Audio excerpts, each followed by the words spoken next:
Hello guys, કેમ છો બધા? મજામાં?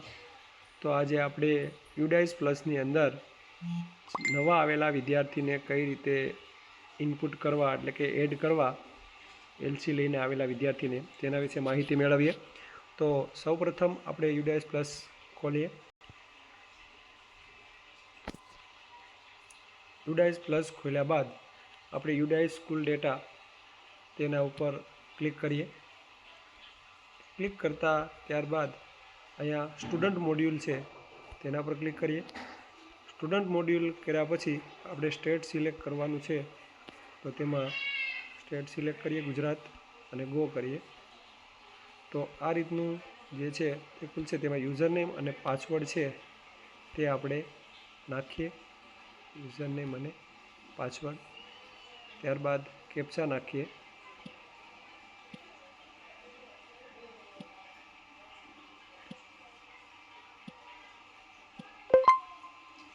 અને લોગિન ઉપર ક્લિક કરીએ તો આ રીતનું ખુલશે. ત્યાર પછી વર્ષ 2024-25 તેના ઉપર આપણે ક્લિક કરીશું અને આ રીતનું લખેલું આવે તો તે આપણે ક્લોઝ આપી દેવાનું છે.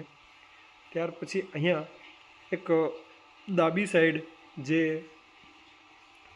ડેટા આપેલા છે બધા, તેની અંદર આપણે જે વિદ્યાર્થી બીજી સ્કૂલમાંથી આવેલો છે તેને આપણી સ્કૂલમાં યુડાઇસ પ્લસની અંદર કઈ રીતે ઇનપુટ કરવો તેના વિશે આપણે માહિતી મેળવીએ. તો એમાં આપણે સ્ટુડન્ટ મૂવમેન્ટ પ્રોગ્રેસ એની અંદર ક્લિક કરીશું.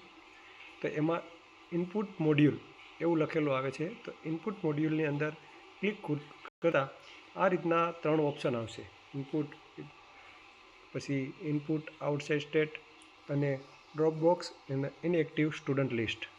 અને તો એમાં આપણે 2 રીત છે કે ભાઈ input dropout box inactive student છે તેના દ્વારા પણ કરી શકાય, પણ આપણે ઇનપુટ જે પહેલું ઓપ્શન છે એના ઉપર આપણે ક્લિક કરી અને ગો આપશું તો આ રીતનું બોક્સ ખુલશે. હવે એમાં સ્ટુડન્ટ પેન નંબર નાખો, પણ આપણી પાસે જો તમારી પાસે પેન નંબર હોય તો તે પેન નંબરથી આપણે સ્ટુડન્ટ છે તેને આપણે લઈ શકીએ. પણ જો કદાચ પેન નંબર ન હોય તો ગેટ પેન છે એના ઉપર જવાનું. તેમાં વિદ્યાર્થીનું આધાર કાર્ડ છે, તે આધાર કાર્ડ નંબર છે તે આપણે એની અંદર એડ કરવાનો છે. જો આધાર કાર્ડ નંબરથી તેનો પેન નંબર છે તે આપણે મેળવી શકીએ. તો પેન નંબર કઈ રીતે મેળવવો તેના વિશે વાત કરીએ. એમાં આધાર કાર્ડ નંબર નાખું છું અહીંયા.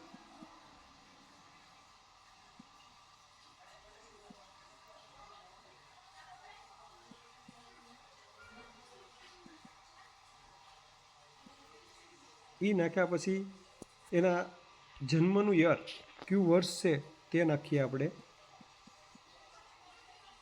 અને સર્ચ કરીએ. તો આધાર નંબર મારાથી ભૂલમાં ખોટો નખાઈ ગયો છે. એક મિનિટ, ફરીથી આપણે આધાર કાર્ડ નંબર છે તે નાખીએ.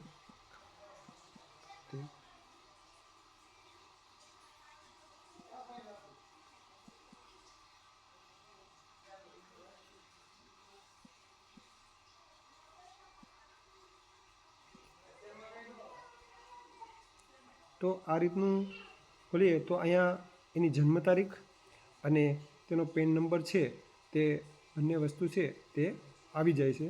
તો હવે પેન નંબર આપણે એમાં પેન નંબર લઈ લીધા બાદ આપણે ત્યારથી છે તેનો હવે પેન નંબર અહીંયા સ્ટુડન્ટ પેન નંબર છે તે આપણે લખશું.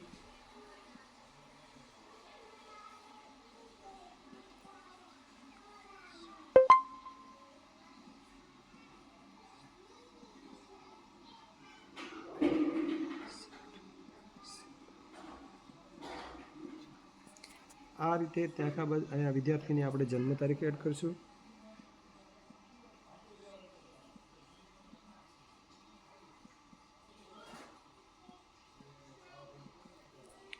અને ત્યાર પછી ગો ઉપર ક્લિક કરશું. ગો ઉપર ક્લિક કરશું એટલે આ રીતનું ખુલશે બોક્સ.